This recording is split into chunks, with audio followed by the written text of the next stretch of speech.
Hello everyone, Luke XL here once again with another airsoft equipment review.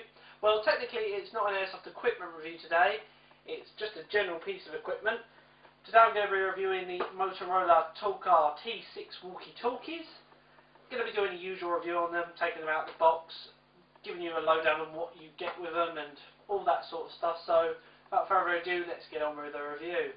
Now, as I've already said, these aren't actually specifically made for airsoft, they're general use walkie-talkies, so if you're not in any way airsoft related and you're just looking for a review of these, then I'm an airsoft reviewer, but these are the walkie-talkies that I use, so hopefully this review is as helpful to you as it is to the airsoft community. Right, first external look, box looks very flashy. We've got the two walkie-talkies on display. Going around to the back of the box, it tells you the various models. We've got the T6s here. Tells us what is available. We've got the T4s and is it T8? Yeah, T8. They're the better ones than these.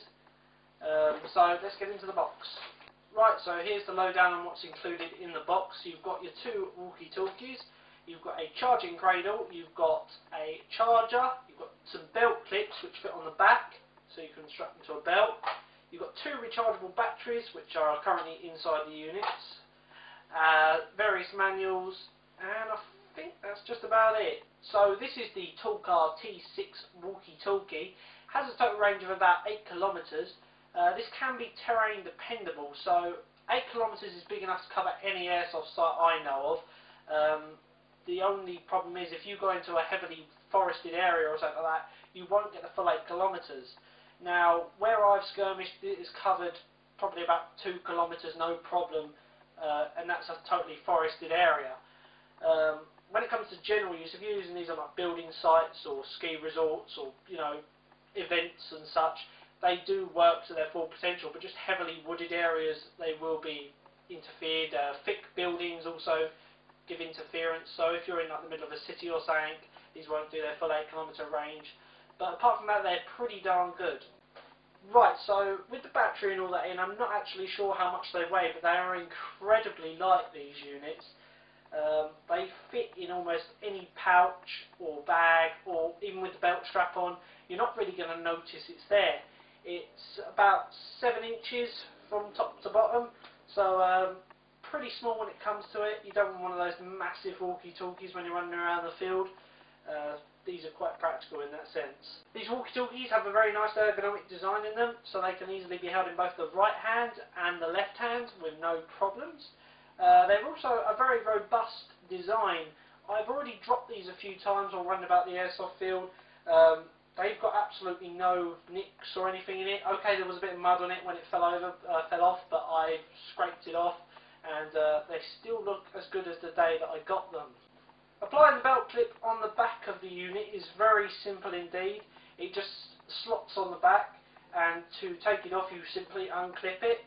I don't know how well you could see that, but you literally just pull that tab back and it pops off. Once you've got this off, you can actually access the battery, which is easy. In the back you can see, pull this blue bit of ribbon and the battery should fall out like so.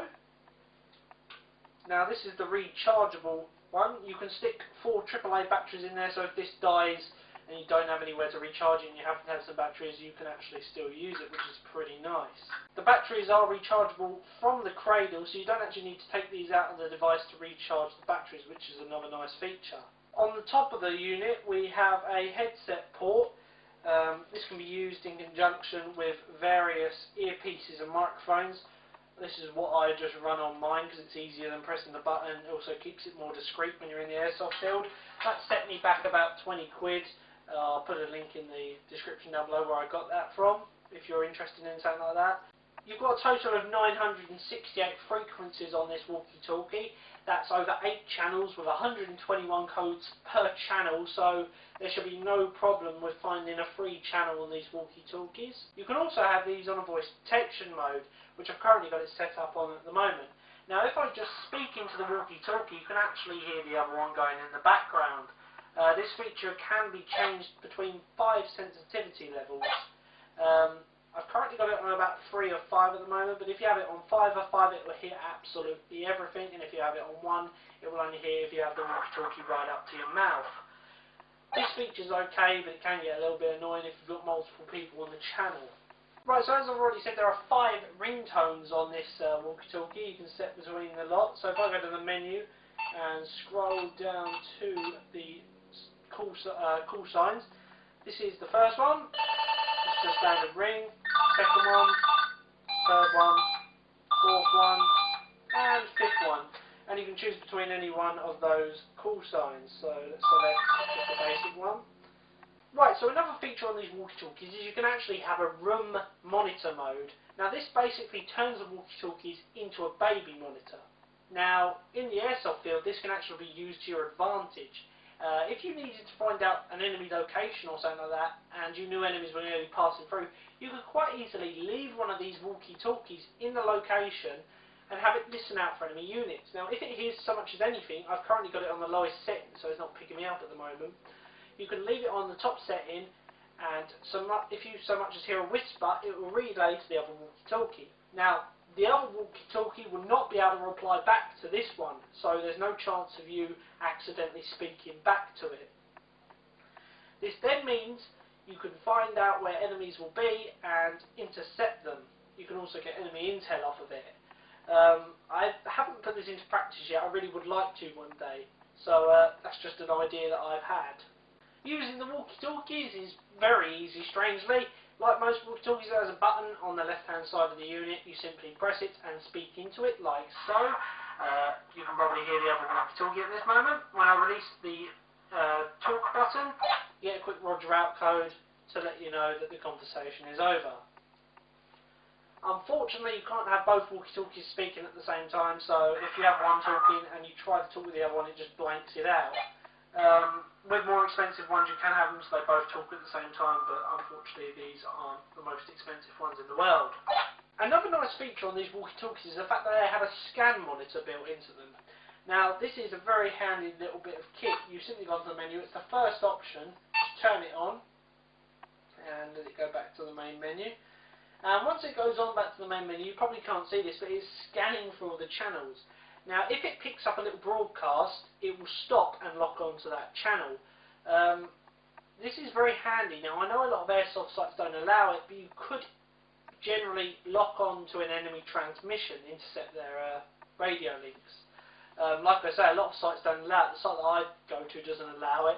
But if you were allowed to, you could technically intercept enemy messages and ambush their positions and so on and so forth and know all their tactics. Additional features also include a stopwatch, which is very easily activated. You've also got the ability to have a idle off period. So if, for example, you don't use the walkie-talkie for an hour, it gets no broadcasts, receives nothing, it will turn off after an hour. The buttons on the front are very easy to use. You've got a nice large LCD screen that tells you the channel and code you're on. You've got your broadcast button on the left as usual. You've got a menu button here, press that and press it again to scroll through the menu. You've then got the up and down for the volumes. You've got 8 levels of volume, like so. You've then got the channels, so you just press that and it will put you onto the channels and you can scroll through those. Down here you've got the lock and ring. So if you press it just once, it will call the other radio, but if you press and hold it, it will lock the radio, so none of the buttons except for the broadcast button can be activated. This is also compatible with the headsets and earpieces and all that. If you've got a microphone on this, it will still activate the microphone on this, but nothing else. So anyway, that's my review on the Motorola TLKR T6 walkie-talkies. If you have any questions, feel free to ask them in the comments section down below. Be sure to rate, comment and subscribe this video, and thank you for watching.